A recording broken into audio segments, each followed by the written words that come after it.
నమస్కారం.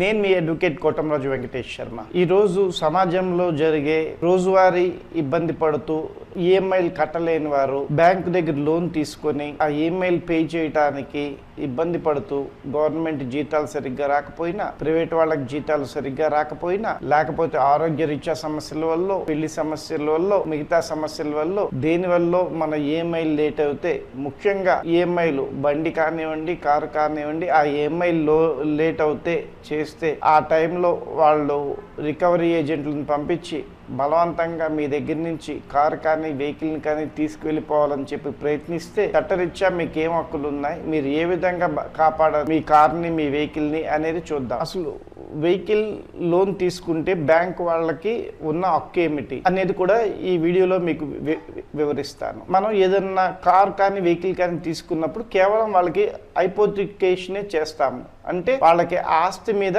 ఇంట్రెస్ట్ ఉన్నట్టు, దాని ఆస్తిని సెక్యూరిటీ అనుకుంటే సెక్యూరిటీ ఇంట్రెస్ట్ మాత్రమే వాళ్ళకు ఉంటుంది. వెహికల్ వాళ్ళది కాదు.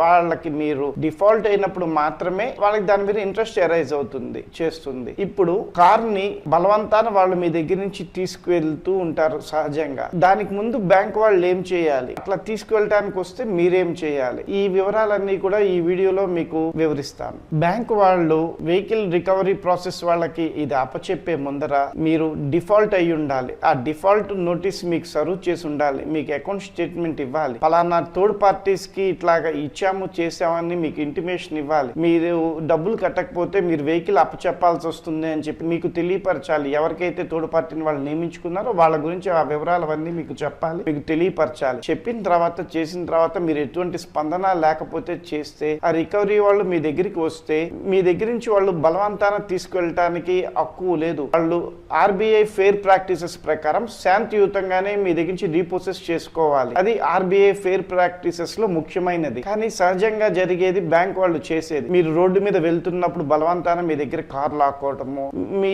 మీ అబ్బాయో లేకపోతే మీ ఫ్రెండ్స్ ఎవరన్నా వాడుతున్నప్పుడు కార్ లాక్కోవటము, లేకపోతే ఎక్కడన్నా పార్కింగ్ లో పెట్టినప్పుడు అక్కడి నుంచి తీసుకువెళ్ళటము, మీ ఇంటి దగ్గర పెట్టినప్పుడు మీకు తెలియకుండా ఇంకొక తాళంతో కార్ తీసుకువెళ్ళటము చేయటము చేస్తూ ఉంటారు. ఇవన్నీ కూడా అన్ఫేర్ ప్రాక్టీసెస్ అన్నమాట. మీరు వాళ్ళకి అప్పు ఉండొచ్చు, కానీ మీ దగ్గర రికవరీ చేసే పద్ధతి ఆర్బీఐ రూల్స్ ప్రకారం ఫెయిర్ ప్రాక్టీసెస్ చేయాలి. మన భారతదేశంలో ఫెయిర్ ప్రాక్టీస్ అంటే ఏమిటి, మీకు పైన ఇందాక చెప్పిన విధంగా అన్ని నోటీసులు అన్ని సర్వ్ చేసిన తర్వాత మీ దగ్గరికి వచ్చి శాంతియుతంగా మీరు డిఫాల్ట్ అయ్యారు కాబట్టి మీరు ఇవ్వండి, చేయండి అని చెప్పి మీకు చెప్పి శాంతియుతంగా మీరు ఒప్పుకుంటే మీ దగ్గర నుంచి తాళం తీసుకువెళ్ళి వాళ్ళు చేయొచ్చు. వాళ్ళ దగ్గర ఇంకొక తాళం తయారు చేసుకొని అట్లా తీసుకొని వెళ్తే అది అన్ఫేర్ ప్రాక్టీస్ కిందకి వస్తుంది, తప్పు కిందకి వస్తుంది. సరే, మీ ఇంటి దగ్గరికి వచ్చి వాళ్ళు వేరే తాళంతో కారు తీసుకొని వెళ్ళిపోతున్నారు. అప్పుడు మీరేం చేయాలి, మీరు కామ్గా మీ ఫోన్ తీసి రికార్డు చేయండి. నా పర్మిషన్ లేకుండా బలవంతాన కార్ తీసుకువెళ్తున్నారు, నేను ఎటువంటి డాక్యుమెంట్స్ తాళము ఇవ్వలేదు, చేయలేదు, నేను బాకీలు కట్టడానికి సిద్ధంగా ఉన్నాను, బాకీలు కట్టడానికి చర్చించడానికి సిద్ధంగా ఉన్నాను అని చెప్పి మీరు రికార్డు చేయండి. వాళ్ళు ఐడి అడగండి, వచ్చిన వాళ్ళ ఐడి ఇవ్వరు, వాళ్ళు ఎవరో చెప్పరు, వాళ్ళకి బ్యాంకు నియమించిన పేపర్లు ఇవ్వరు, చెయ్యరు. అవన్నీ కూడా మీరు అడుగుతూ రికార్డు చేయండి. అప్పుడు మీ కేసు బలంగా అవుతుంది. ఆ తర్వాత మీ ఇంట్లో ఉన్న ఇంకొక ఫోన్ తోటి పోలీసులకి కంప్లైంట్ చేస్తూ ఇట్లా బలవంతాన మా దగ్గర కార్ తీసుకెళ్ళటానికి వచ్చారు, చేస్తున్నారు అని చెప్పండి. అది సివిల్ కేసు అని పోలీసులు అంటారు. కాదండి, ఇందులో ఫోర్స్, థ్రెట్, క్రిమినల్ ఇంటిమిడేషన్ ఉన్నాయి, వాళ్ళు బలవంతాన తీసుకెళ్తున్నారు, చట్టపరంగా తీసుకెళ్లట్లేదు అని పోలీసులకి మీరు గట్టిగా చెప్పి కంప్లైంట్ చేయాలి. ఆ కాల్ కూడా రికార్డ్ చేసి పెట్టుకోండి. అయినా సరే మీరు ఎక్కడ ఆపలేకపోయారు, కారు వాళ్ళు తీసుకువెళ్ళిపోయారు. అప్పుడు మీకు ఇవన్నీ కూడా ఉపయోగపడతాయి. అప్పుడు మీ చెరువులోని అడ్వకేట్ దగ్గరికి వెళ్ళి ఇదంతా వివరించి ఆ అడ్వకేట్ ద్వారా ఆ బ్యాంక్ ఏదైతే మీరు హైపోథికేట్ చేశారో వాళ్ళకి నోటీస్ ఇవ్వాలి. నోటీస్ ఇచ్చి చేసిన తర్వాత ఆ బ్యాంక్ వాళ్ళు చేయాల్సిన పని ఏంటి, అది అన్ఫేర్ ప్రాక్టీసెస్ కింద తీసుకువెళ్తే వాళ్ళు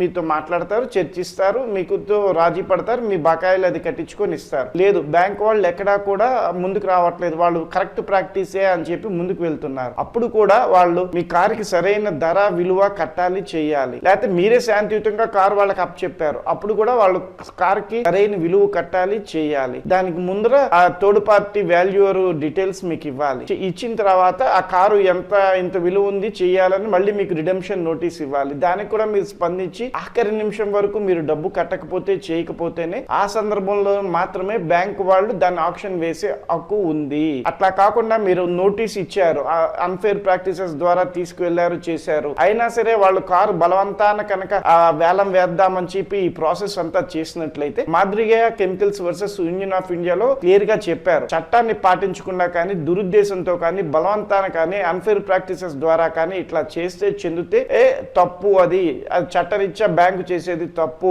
సివిల్ కోర్ట్స్ ఇంటర్వెన్ అవ్వచ్చు అనేది చెప్పారు. అంతేకాకుండా ఐసిఐసిఐ బ్యాంక్ వర్సెస్ కౌర్ కేసులో కూడా ఎప్పుడైతే అన్ఫేర్ ప్రాక్టీసెస్ బ్యాంక్ వాళ్ళు వాడతారో చేస్తారో ఆ సందర్భంలో సివిల్ కోర్ట్స్ లో కూడా మీరు కేసు వేయొచ్చు, not to sale, recovery of position of the car, వీటన్నిటి మీద సివిల్ ఇంజెక్షన్ దావా వేయొచ్చు, చేయొచ్చు అని కూడా క్లియర్ గా చెప్పారు. అంతేకాకుండా మాథ్యూ వర్గీస్ కేసులో క్లియర్ గా చెప్పారు, ఎప్పుడైతే బ్యాంక్ వాళ్ళు చట్టరీత్యా కాకుండా థర్డ్ పార్టీ ఏజెన్సీస్ కి ఇచ్చి మీకు ఆ వివరాలు చెప్పకుండా చేయకుండా మీ డిఫాల్ట్ నోటీసులు ఇవ్వకుండా మీకు అసలు నోటీసే లేకుండా మూడో వ్యక్తి చేతుల్లో ఉన్నప్పుడు మీ కార్ని తీసుకువెళ్ళిపోయినా చేసినా చెందినా మీకు ఆ కార్ గురించి వివరాలే తెలియకపోయినా చెందినా అదంతా కూడా ఆర్బీఐ బ్యాంక్ రూల్స్ కి భారతదేశ చట్టాలకి విరుద్ధము. అట్లాంటి సందర్భంలో మీ కారు మీకు వెనక్కి తీసుకుంటే హక్కు ఉంది, సివిల్ కోర్ట్స్ ఇంటర్వ్యూన్ అవ్వచ్చు అని ఖచ్చితంగా కోర్టులు అభిప్రాయపడ్డాయి, చెప్పాయి. కాబట్టి మీ కేసుల్లో ఈ సందర్భంలో అంటే మీ దగ్గర ఎవరన్నా వచ్చి బలవంతాన కార్ లాక్కెళ్తున్నప్పుడు చేస్తున్నప్పుడు ఏం చేయాలో మీకు వివరంగా చెప్పాను, చేశాను, ఆ పద్ధతి పాటించండి. పద్ధతి పాటించినా మీకు న్యాయం జరగకపోతే అప్పుడు ఈ కామెంట్స్ మీ చెరువులో న్యాయవాది దగ్గరికి వెళ్తారు, చేస్తారు. మీ దగ్గర బలవంతంగా కనుక కార్ తీసుకువెళ్ళినట్లయితే చేసినట్లయితే కనుక మీరు పోలీస్ కంప్లైంట్ ఇవ్వచ్చు. అంతేకాకుండా కన్స్యూమర్ కోర్టుని అప్రోచ్ అవ్వచ్చు. అంతేకాకుండా ఆర్బీఐ అంబుడ్స్మన్ ని కూడా అప్రోచ్ అవ్వచ్చు. ఈ 3 స్టెప్స్ కూడా కీలకం, ఈ 3 కూడా చేయాలి. మనకి Harshad Chand versus international assets clear గా చెప్పినాయి, నోటీస్ ఇవ్వకుండా ఎవరన్నా కార్ ని సీజ్ చేస్తే కనుక అది ఇన్వాలిడ్ అని. సహజంగా మనకి ఎవరు ఏమి నోటీస్ ఇవ్వరు, నోటీస్ ఇవ్వకుండానే రికవరీ ఏజెంట్స్ కార్ తీసుకువెళ్ళిపోతారు. ఆ సందర్భంలో మిమ్మల్ని ఏదన్నా డాక్యుమెంట్స్ అడిగినా బ్లాంక్ పేపర్ల మీద సంతకం పెట్టమన్నా మీరు పెట్టమని చెప్పి ఖచ్చితంగా చెప్పండి. మీరు మీ ఇంట్లో వాళ్ళతో ఎవరితో మొత్తం జరిగే సంభాషణని రికార్డు చేయమని చెప్పండి. అప్పుడు చట్టం మీకు ఖచ్చితంగా అండగా నిలుస్తుంది. మీరు లోన్ బకాయి పడ్డారు, చేశారు, ఆ బకాయి పడ్డప్పుడు మీ దగ్గర వసూలు చేసే ప్రక్రియ అనేది ఖచ్చితంగా ఫెయిర్నెస్ అండ్ ప్రొఫెషనాలిటీ మ్యాండేటరీగా ఉండాలని చెప్పి కోర్టులు ఎప్పుడు కూడా చెప్తూనే ఉన్నాయి. ఇవన్నీ చేయకుండానే బ్యాంక్ వాళ్ళు అన్ఫేర్ ప్రాక్టీసెస్ తో రికవరీ ఏజెంట్స్ తో చేస్తుంటారు. కాబట్టి న్యాయము చట్టం ఎప్పుడు మీ వైపే ఉంటాయి. కాబట్టి చట్టాన్ని తెలుసుకోండి. ఖచ్చితంగా మీ చుట్టుపక్కల వాళ్ళు ఎవరైనా ఉంటే వాళ్ళని కూడా ఆ సమయంలో మీకు అండగా నిలవమానండి. ఆయన ఒప్పుకోవట్లేదు, బలవంతంగా మీరు ఎందుకు తీసుకువెళ్తారు కారు అని చెప్పేసి అక్కడ ఒక సీన్ సృష్టించినా పర్వాలేదు, మీ ఆస్తిని మీరు కాపాడుకోవటంలో ఒక డ్రామా సృష్టించినా పర్వాలేదు. అంటే మీ ఉద్దేశం క్లియర్ గా తెలియచేయటం కోసం. అట్లానే మీరు డబ్బు కట్టడానికి కూడా సిద్ధంగా ఉన్నాం, చర్చించడానికి సిద్ధంగా ఉన్నామని కూడా తెలియచేయాలి.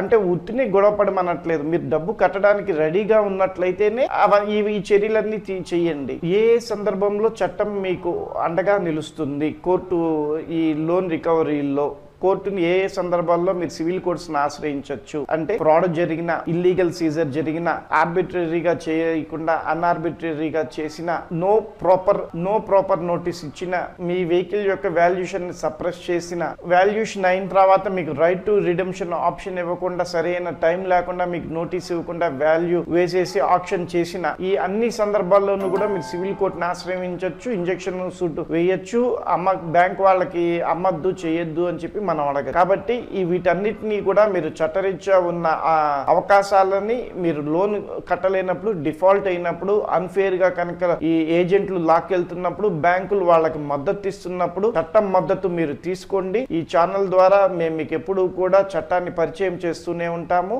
డ్రాఫ్ట్ ఏదన్నా కావాలన్నా, మీకు దీని మీద ఇంకా మరి ఏదన్నా సలహాలు కావాలన్నా కామెంట్ చేయండి. కామెంట్ ఖచ్చితంగా మేము చట్టం ఏం చెప్తుంది ఛానల్లో స్పందిస్తాము, చేస్తాము. మీకు ఖచ్చితంగా మీ కామెంట్ కి రిప్లై ఇస్తాము. చట్టం మీకు ఇన్ని విధాలుగా అండగా ఉన్నప్పుడు, చేస్తున్నప్పుడు ఈ చట్టాన్ని తెలుసుకుంటే చేస్తే మీ బలవంతపు రికవరీ ఏజెంట్స్ ఆగడాలని అరికట్టవచ్చు. మీ కారు కానీ వెహికల్ కానీ కష్టపడి కొనుక్కొని సంపాదించి జీవన భృతిగా ఉండేదాన్ని ఎవరు లాక్కు వెళ్లకుండా చేయకుండా కూడా అడ్డుపడదు. కారు కొనుక్కొని కొంతమంది దాని మీద కుటుంబ పోషణ చేస్తూ ఉంటారు. అట్లాంటి వాళ్ళకి ఉన్నట్టుండి ఇట్లా కారు తీసుకువెళ్ళిపోతే ఎంత ఇబ్బంది కలుగుతుంది. అవన్నీ కూడా బలవంతంగా జరిగే సమయంలో మీరు ఇవి చేయాల్సిన చెప్పాను. మీకు నెక్స్ట్ వీడియోలో మీరు ఈఎంఐలు కట్టలేకపోతున్నారు, ఆరోగ్యం బాగోలేదు, పిల్ల పెళ్లి ఉంది, లేకపోతే మీకు యాక్సిడెంట్ ఏదన్నా అయినాయి, ఆ సందర్భంలో ముందే బ్యాంకుకి తెలియపరిచి మీకు ఇట్లా రికవరీ ప్రాసెస్ స్టార్ట్ అవ్వకుండా ఎట్లా ఆపచ్చు అనేది నెక్స్ట్ వీడియోలో చెప్పుకుంటాం. ఈ వీడియోకి సంబంధించి మీకు ఇన్ఫర్మేషన్ నచ్చినట్లయితే, చేసినట్లయితే